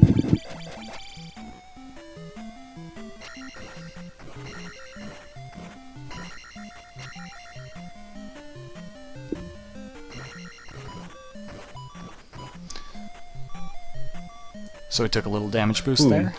Mm-hmm. Perfect timing. So I have a save state for this one. Wow, yeah. So what's going The on following here? room too has a lot going on. Right. So first we're trying to go through the open spaces, and then usually you when you hit those blocks you get knocked back a little bit and you fall onto the ground. You got to jump back up there. But I just take the damage boost and keep going forward. Yeah, it knocks you up to where you already were, so you don't have to worry about the time it takes to land on the ground and then jump back up over the block. And then you already got an open space in front of you, so it saves time. And hey, it takes nothing to just press A and down to get rid of the block below you, so that does end up being faster. So that's very great. I like it. Yeah, it's a really creative damage boost.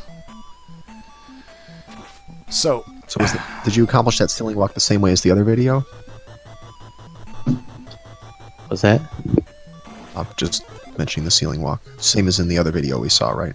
Oh yeah, this is all the Yeah, that's basically the exact same manipulation of where the dragon head enemies are, the Medusa head things, whatever you want to call them, and then the same dong stab technique to just get over them. But we have Stuff more happening interesting now things was going. Definitely pretty Very different. We're gonna interesting things. What? How did back that up happen? and show some of this again. There's Dark Link. I don't know what's going on. Let's Alright. watch it again.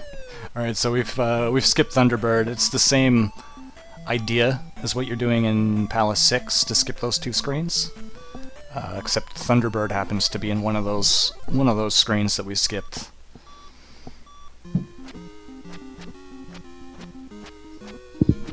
And now we're at Dark Link. So that's how we're able to skip Thunder. That's how we're able to skip magic containers. And maybe we should show that Thunderbird skip one more time, because Yeah. it did kind of go by fast. I think so, because I want to be the negative Nancy here and ask the question here. So whenever you're doing this skip with the jump and fairy spell, where you're above the boundaries of the screen, you cast fairy and it makes you fall through. I'm guessing the way that it works in order to skip Thunderbird is that, well, first you need to land on top of the ceiling in the room before Thunderbird, Mm-hmm. and then whenever you try the glitch at the right edge of the room, it's like, okay, you're gonna fall through, but there's nothing below this room, so it instead looks to the room to the right of where you are, which is Thunderbird's room. Yeah. And Yeah, because the- of how far you are to the right, it puts you in that spot in Thunderbird's room, which is past Thunderbird. So you just walk to the right and you're in Dark Link's room. Is that how that glitch works? Yes, exactly. You have it. When you fall, the game only looks at what exit is loaded, and if you're to the right of the entire room, of course, it's the right exit that's loaded. Using Fairy tricks the game into thinking you've fallen, so it puts you at the top of the screen in the next room. But it's also using the right exit to determine, what room you end up in. All right, perfect. That's exactly what I wanted. We had the exact explanation to tell everyone, hey, that's why Thunderbird doesn't exist. Yeah.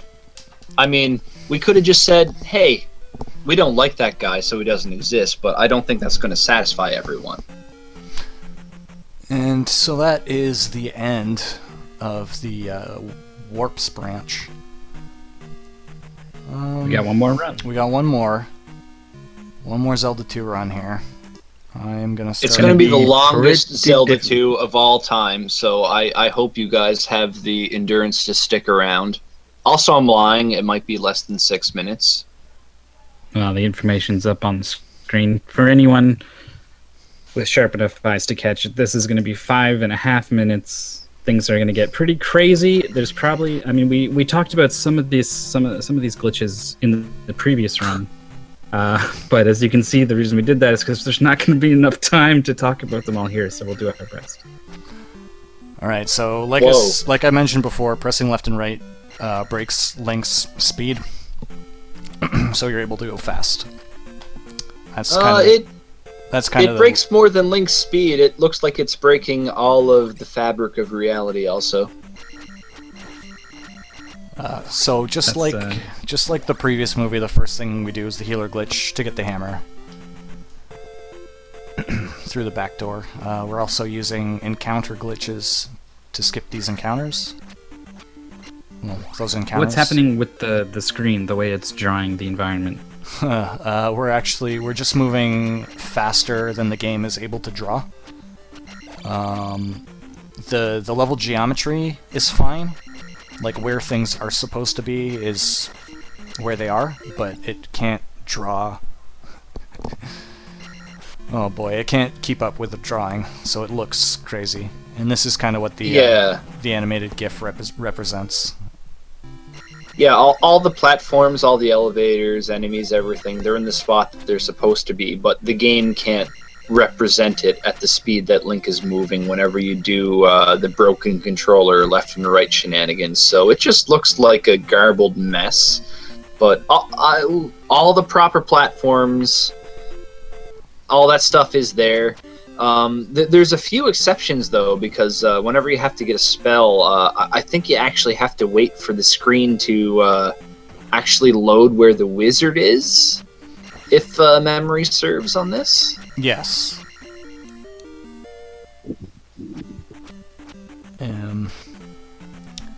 So Link's normal top speed is what, like 1.5 pixels per frame, something like that.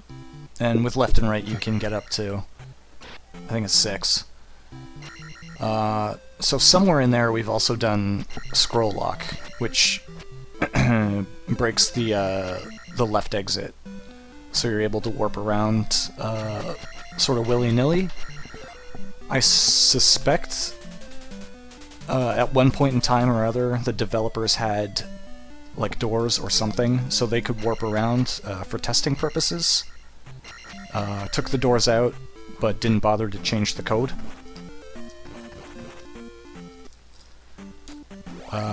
So some caves and places are connected in ways that you wouldn't expect.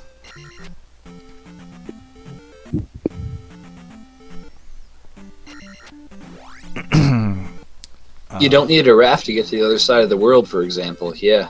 Yeah. Yeah, I was just like, wait, you went to Death Mountain already. Where are we going? We are going back to Death Mountain because that's where the warp to northeast Hyrule is.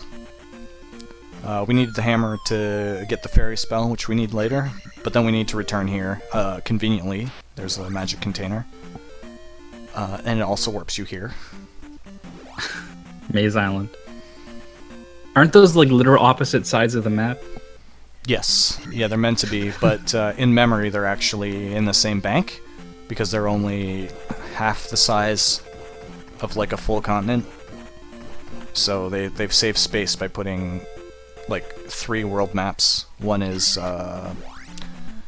Northwest Hyrule, one is Southeast Hyrule, and then Maze Island and Death Mountain are in the same bank. Maze Island actually has more space allocated in the memory than any of the continents do, but the thing is that for Death Mountain and Maze Island, they have a smaller horizontal restriction inside the game's memory compared to West Hyrule and East Hyrule, is like the main difference there. And whoa, what's going on? We're in the Great Palace already. I don't know what's going on anymore, man. Yeah, there's some stuff happening. Someone explain. Someone explain. There's definite things happening. So, like I said, we've warped from places that shouldn't connect. Now that we're inside the Great Palace, we're using a combination of scroll lock and fairy glitch to make it through this mess. Did you go really, really fast up the elevator? How does that work? If you press up and down at the same time, the elevator moves up very quickly. And what that also does is it puts you, I think, in the bottom exit. I don't know, elevators are weird, man.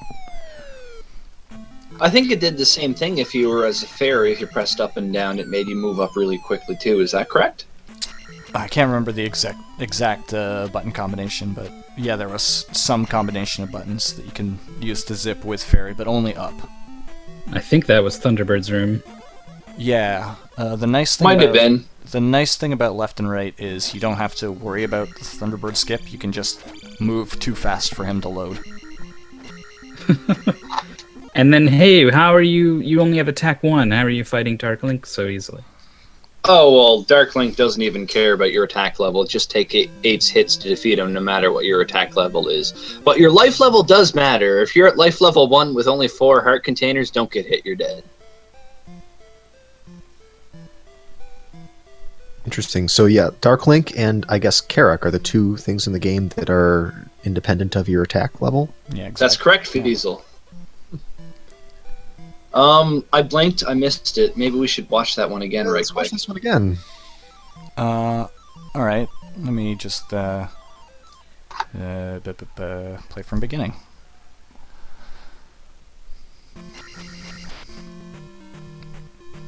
It's only 5.5 minutes. There was also a potential bonus on the game of Battle of Olympus, if we have time for that, and if Ark wants to do it. Yeah, if anybody wants to see it. I want to see it. Yeah, I love that game. Alright, bonus game. It's basically also Zelda 2, so... Zelda 2 -1. Yes, yeah. I suspect it uses the same engine. Yeah, it's pretty much copied from the Zelda 2. The movement, the attacks.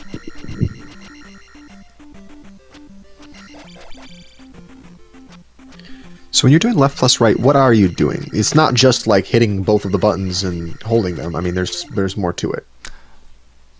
Yeah, so when you press left and right at the same time, if you hold them down, your speed will actually trend towards 0, and then you won't move at all.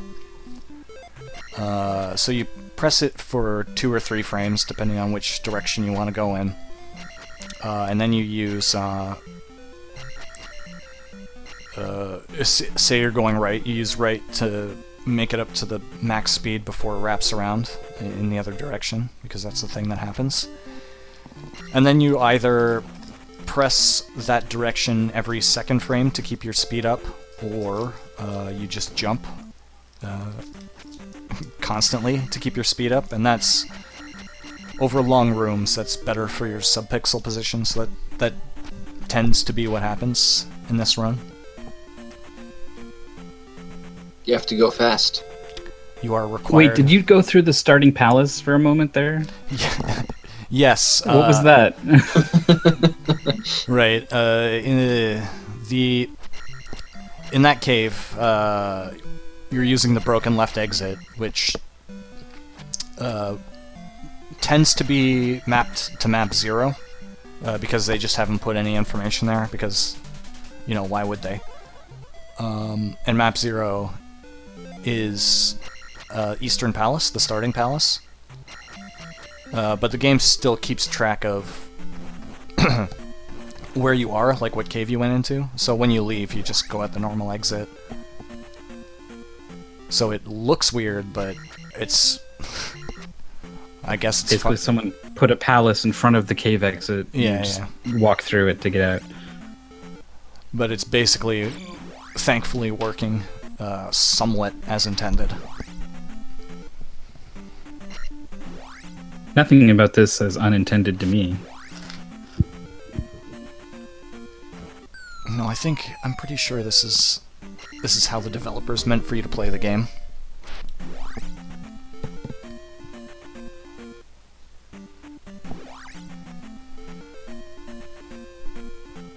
Alright, so we sort of glossed over it last time, but as soon as we come out of Maze Island, we go to this cave that normally takes you from Darunia to whatever the town is where you skip getting fire, because who needs it?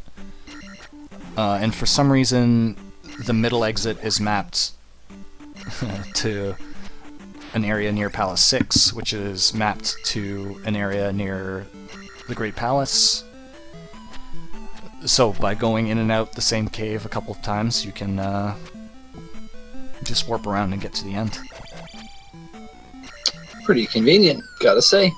That's why I'm thinking that, because most of the time it's just map 0, because why would you put anything there? So that's why I'm thinking that somewhere in the past, some developer had like doors or something, so that they could move around the map more quickly and test things. Yeah, just some sort of relic left over from the beta testing days, if that is actually something that happened for NES games. Because I've yet to see an NES game that actually stands up whenever you're pressing all these button combinations and stuff.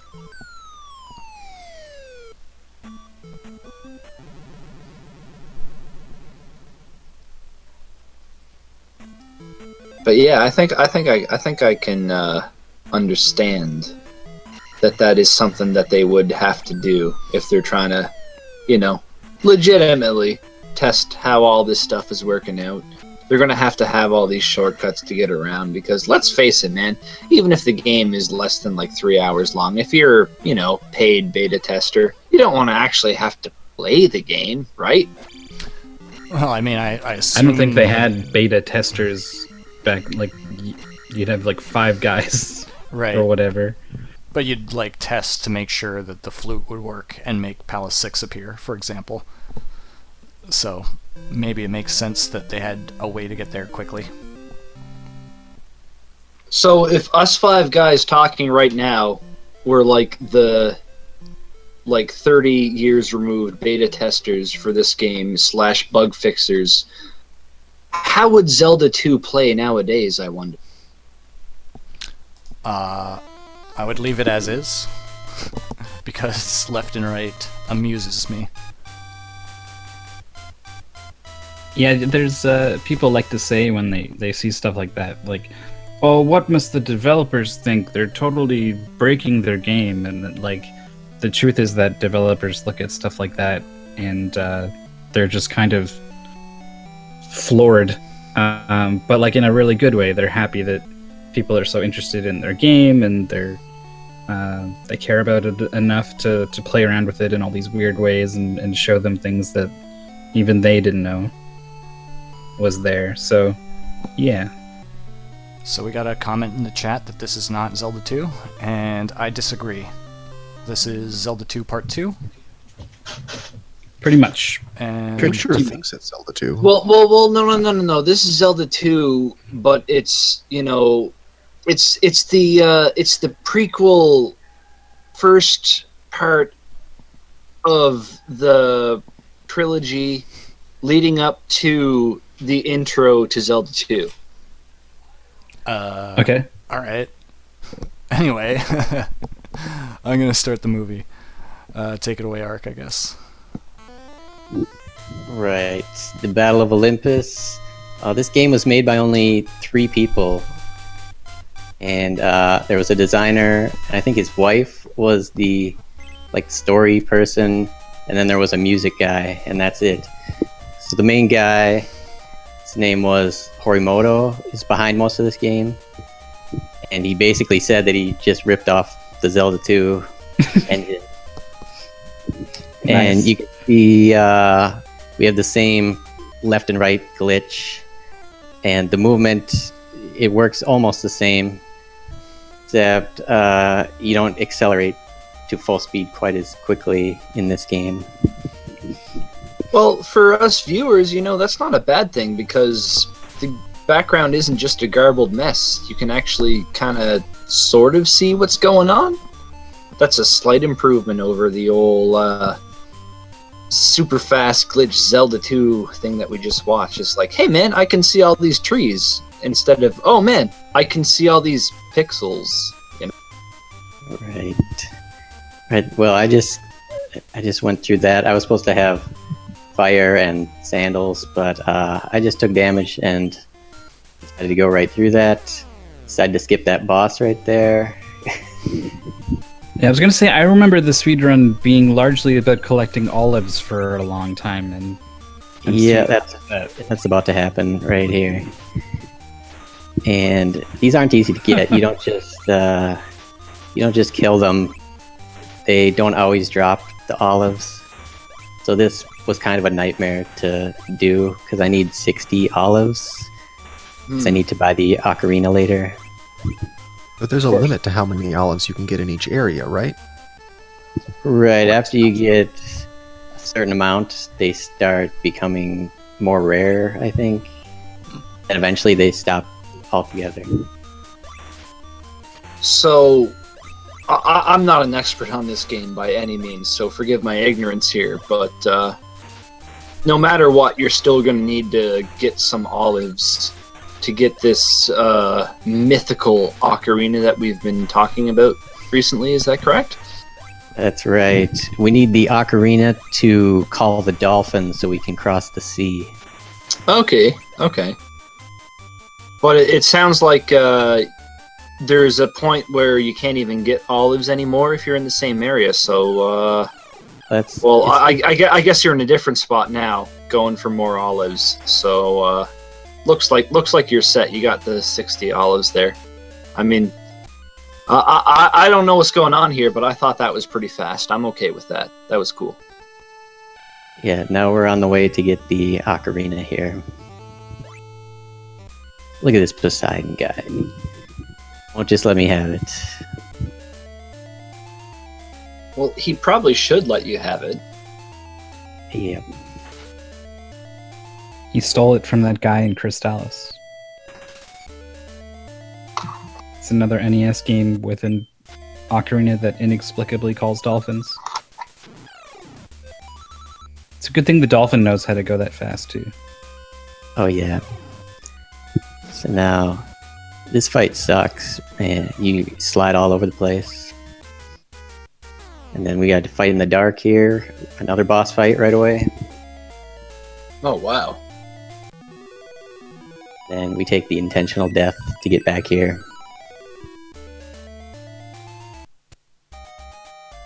So now we use the harp to call Pegasus because we're going elsewhere. The main thing, now we're going to start looking for the 3 fragments of love. We need those to open the way to Tartarus because our beloved Eleni is she's trapped there. Hades took her away. You should go in depth about these 3 fragments of love because I am sorely lacking in that department and I could use some help. I was thinking that too. Yeah, well, we're about to get one here. Oh, I guess somehow these 3 fragments, when you get the 3 fragments, I guess Aphrodite like helps you because of the power of love between, Orpheus and Eleni. It allows us access to Hades' lair.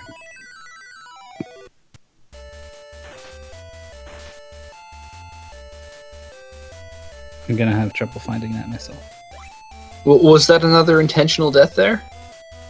Yeah. Now we need this key to open the door to the second fragment. So now we're gonna fight another boss here, Gia. I thought Gia was a goddess, but this doesn't really look like a goddess to me. Is it Gia or Gaia?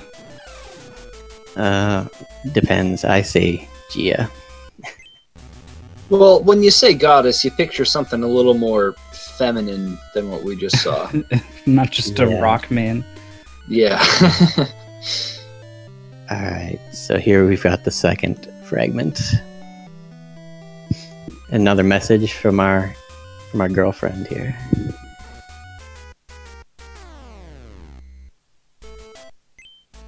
Your girlfriend is pretty cute, I gotta say. But yeah, definitely. The midair so- Pegasus call. Yeah. Oh it's no, actually- man! Battle of Olympus guy. He's gone and got dead again, but that's probably for the best because it's going to save frames. Yep. It's actually possible to sequence break this, but then it doesn't really work out because you need to exit from Crete. This is Crete. You need to exit from Crete with all 3 fragments of love to open Tartarus. So it doesn't say. Yeah, but there's a really interesting sequence break. See that barrier right there? You can get through it with invulnerability. This guy's stacked 6 shields on top of each other to make one big shield. Yep. Yeah, this is the Minotaur. He's also a goat man. More fictional universes need to make use of goat men. They're seriously underrepresented, I think. Yeah. This game has a lot of half-human creatures. Greek mythology well. tends to go that way, yeah. Yeah, well, we got all 3 fragments now, so Tartarus is open. We're ready to go save our girl. Oh, we get to share her now? That's cool. Oh yeah, it's Greece, ancient Greece. That's how they did it. I like how you build up your acceleration against the wall, like a cartoon yeah. character running in place for a little while before they take off. Yeah, well, you have to go right, and you build up full speed to the right before you can go full speed to the left. So right before we kill Cerberus here, or Kerberos, if I'm pronouncing that wrong, that was some Lost Woods thing, I'm guessing, where you have to go through the proper doors in a certain sequence. Is that what was going on there? Exactly. If you go in a wrong door, you have to fight a boss again. Wow. Also, this boss. Yeah, I like how you actually kill the boss, but it doesn't finish dying because the next head just grows back. Right. And then you have to keep hitting it again and again, and oh, no, it looked like it was dead, but it's not. Never mind. Yeah, we have a Wow. low-level sword here. Here, I went right through the wall. It's got the same, I guess, physics as Zelda 2. Well, maybe not for the sword, because I guess you can't do the whole whirlwind thing against the boss there, otherwise that Kerberos, whatever, wouldn't have lasted quite as long as it did, eh? It doesn't Yeah, it work has that a- way. What is this? Oh, right in- now? We're walking on fake stairs here. Yeah, this is a major time-saving skip. Nice. Yeah, it just reminds walk- me of Castlevania. 3. Castlevania. Yeah, there's in Castlevania 3 you can get desynced from stairs and you continue climbing up past where they end. Yeah, you can glitch the stairs in this game too. There's that zip glitch on the ceiling, but it didn't save any time, so I didn't use it. And you're fighting an invisible boss here, right? Yes, this is Hades, but we can't see him because we don't have the moon crystal. Oh, so you're actually fighting and hitting a boss while this is going on. I thought you were just waiting Yeah. for something to pop up from the ocean or whatever below Nope. there. Final boss dead No. now. Oh Yeah, wow. That was the final boss. Yeah, that's Hades it. saved our baby girl there.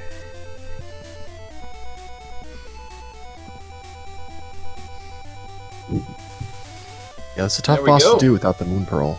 It's possible. That's the Battle of Olympus. Yep. That was quite the battle, I have to say. It was like fighting Darklink at the end, except you don't even get to see him. Well, you might as well not see Darklink, because, I mean, come on. You just go to the other side of the screen, turn around, and just keep pressing the B button until you win. I mean, that's not necessarily a fair comparison, because it looked like you actually had to do some really sneaky stuff to beat that invisible Hades character there. Yeah, he is like Darklink. He kind of mirrors your attacks.